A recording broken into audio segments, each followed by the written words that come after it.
श्री स्वामी समर्थ मंडळी, आज आपण बाळाचे भविष्य लिहिणारी सटवाई नेमकी कोण आहे हे जाणून घेणार आहोत.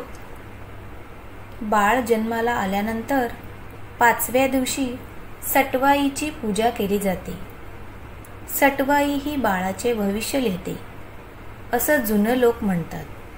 बाळ जन्माला आल्यानंतर सटवाई बाळाचे रक्षण करते असेही म्हणतात. यामागील माहिती व पौराणिक कथा जाणून घेऊया.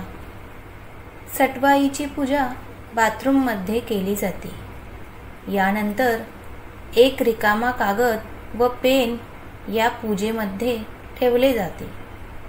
सटवाईची पूजा हा जरी वैदिक संस्कार नसला तरी बहुतेक हिंदू लोक बाळ जन्मल्यानंतर 5व्या दिवशी सटवाईची पूजा करतात. बाळाच्या जीवनातील हा पहिलाच लौकिक विधी असतो. असे म्हणतात, या दिवशी सटवाई कोणत्याही रूपाने येऊन बाळाच्या कपाळावर भविष्य लिहिते. त्यासाठीच एक कागद व पेन पूजेच्या ठिकाणी ठेवतात. याच वेळेस बाळाच्या लगाठीशी रेषा आखली जाते. जेव्हा बाळ मधूनच झोपेत हसते तेव्हा लोक म्हणतात की सटवाई येऊन बाळाला हसवत आहे. सटवाईबद्दलची एक पौराणिक कथा आहे. रोज रात्री आपली आई कुठे जाते असा प्रश्न सटवाईच्या मुलीला पडला. तिने आईला याबाबत विचारले तेव्हा तिने तो विषय टाळला. परंतु मुलीच्या हट्टापुढे तिचा नाईलाज झाला. मी जन्मलेल्या मुलांचे भविष्य लिहिण्यासाठी जाते असे उत्तर दिले. तू दुसऱ्यांचे भविष्य लिहितेस, मग माझे भविष्य काय आहे? सटवाई म्हणते, तुझे लग्न तुझ्या पोटी जन्मलेल्या मुलाशीच होईल.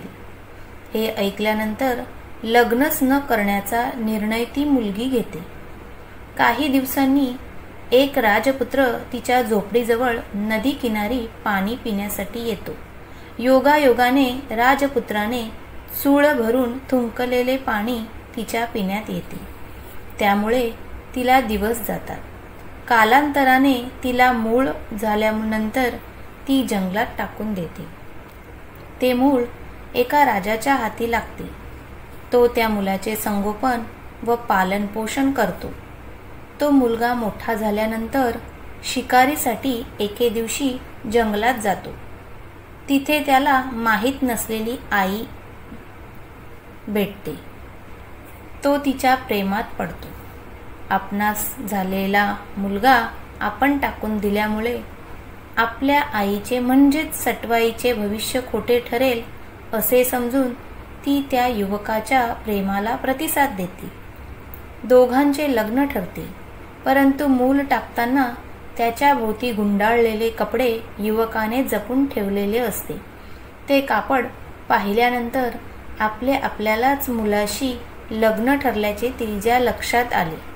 थोडक्यात काय तर सटवाई सांगत असलेले भविष्य कधीही खोटे ठरत नाही असा या कथेचा आश्रय आहे.